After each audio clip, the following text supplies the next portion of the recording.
हाँ जी, अस्सलाम वालेकुम। आज का हमारा टॉपिक है ग्लाइकोलाइसिस, जो कि बोर्ड में लॉन्ग क्वेश्चन के हवाले से इंपॉर्टेंट है। तो ग्लाइको का मतलब होता है ग्लूकोज, जबकि लाइसिस का मतलब होता है ब्रेक डाउन। तो the break down of glucose, जो कि आइदर ऑक्सीजन की प्रेजेंस में होगी या फिर ऑक्सीजन की एब्सेंस में होगी साइटोप्लाज्म में, उसे हम ग्लाइकोलाइसिस कहते हैं। अगर आप लोग रिएक्शन को देखें तो एक ग्लूकोज का मॉलिक्यूल C6H12O6 कन्वर्ट होता है दो पायरुवेट के मॉलिक्यूल्स में, और इसके अलावा इसमें 4 एटीपी जो है ना वो भी बनते हैं। और रिएक्शन को देखें तो इसमें 2 NAD+ का इस्तेमाल होता है, जो कि जिनकी रिडक्शन होती है, यानी कि उनमें हाइड्रोजन की एडिशन होती है इस पूरे रिएक्शन में, और वो 2 NADH बनाते हैं। इसके अलावा इस रिएक्शन में 2 ATP का भी इस्तेमाल होता है। ठीक है, 2 ATP का इस्तेमाल होता है और उनसे आगे हमारे पास 4 ATP बनते हैं। अगर इसकी साइट की बात करें तो ये रिएक्शन बेसिकली साइटोप्लाज्म में होता है। इसके अंदर एंजाइम्स जो ग्लाइकोलाइसिस के लिए ज़रूरी होते हैं वो साइटोसोल में पाए जाते हैं, जो सेल होता है। इसके अलावा ग्लाइकोलाइसिस में एटीपी और NAD+, जैसा कि मैंने आपको यहाँ पे भी बताया कि वो ग्लाइकोलाइसिस में इसेंशियल होते हैं इस रिएक्शन के लिए। फेजेस को देखें, इसमें 2 फेजेस होते हैं और स्टेप 10 होते हैं। तो फेजेस, एक प्रेपरेटरी फेज है, एक ऑक्सीडेटिव फेज है। प्रेपरेटरी फेज में 5 स्टेप्स होते हैं और इसके अंदर क्या होता है कि ग्लाइसिरल्डिहाइड 3 फॉस्फेट और डाईहाइड्रोक्सी एसीटोन फॉस्फेट, दो चीज़ें जो है ना वो बन जाती हैं, जो कि एक दूसरे की आइसोमर होती हैं। आइसोमर उन मॉलिक्यूल्स को होते हैं वो जिनका जो फार्मूला होता है ना, मॉलिक्यूलर फार्मूला, जैसे कि C6H12O6 ग्लूकोज का मॉलिक्यूलर फार्मूला है, वो आइसोमर्स का सेम होता है, लेकिन उनका स्ट्रक्चरल जो फार्मूला होता है ना वो सेम नहीं होता। ठीक हो गया।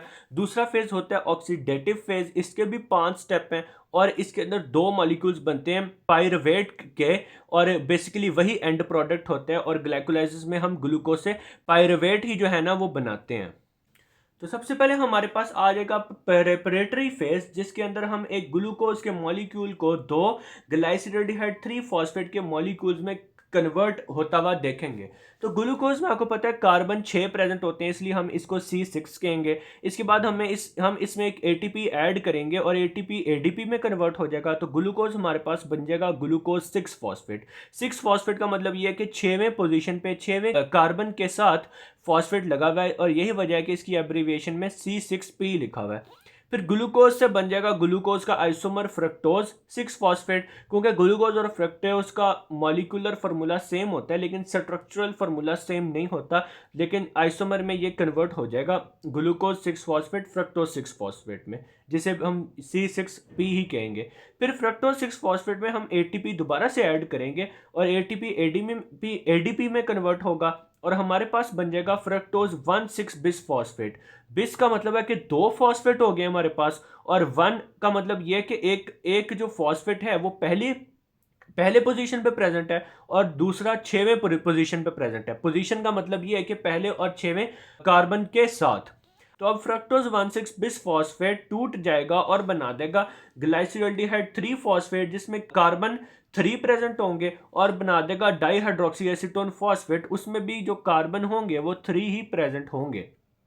अब डाईहाइड्रोक्सी एसीटोन फॉस्फेट अपने आइसोमर यानी कि ग्लाइसिरल्डिहाइड 3 फॉस्फेट में कन्वर्ट हो जाएगा, और ये हमारा प्रेपरेटरी फेज खत्म हो गया।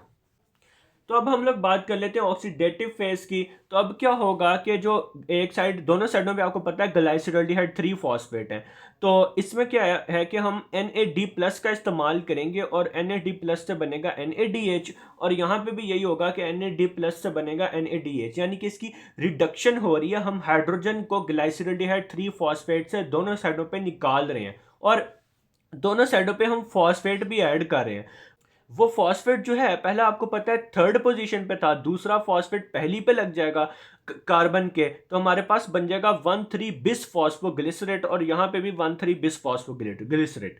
इसके बाद हम इसमें से एक फॉस्फेट निकालेंगे और ADP से ATP बना देंगे, तो हमारे पास बन जाएगा 3 फॉस्फोग्लिसरेट, क्योंकि एक ATP फॉस्फेट तो निकल गया, और यहाँ पे भी ADP से हमने ATP बनाया, और 1,3 बिस फॉस्फोग्लिसरेट की जगह 3 फॉस्फोग्लिसरेट रह गया। अब ये जो फॉस्फेट लगा हुआ है ना तीसरी पोजीशन पे, इसे हम दूसरी पोजीशन पे लगा देंगे और हमारे पास बन जाएगा 2 फॉस्फोग्लिसरेट और इधर भी 2 फॉस्फोग्लिसरेट। इससे हम वाटर निकालेंगे, हमारे पास रह जाएगा फॉस्फोइनोल पायरुवेट और यहाँ पे भी हमारे पास रह जाएगा फॉस्फोइनोल पायरुवेट वाटर को निकाल के। फिर हम एडीपी से दोबारा एटीपी बनाएंगे, इस पे पास जो एक फॉस्फेट रह गया है वो भी हम निकाल लेंगे और हमारे पास पायरुवेट बन जाएगा और यहाँ पे भी हमारे पास फॉस्फेट निकालने से पायरुवेट बन जाएगा और हमारे पास C3 पायरुवेट, यानी इसमें कार्बन जो है ना वो 3 प्रेजेंट होते हैं और इसमें भी जो है कार्बन 3 प्रेजेंट होंगे। और इसी तरह हमने ग्लूकोज की ब्रेक डाउन करके पायरुवेट में उसको कन्वर्ट कर दिया है। तो आज का हमारा टॉपिक खत्म होता है। उम्मीद है कि आप लोगों को समझ आ गई होगी। अल्लाह हाफिज़।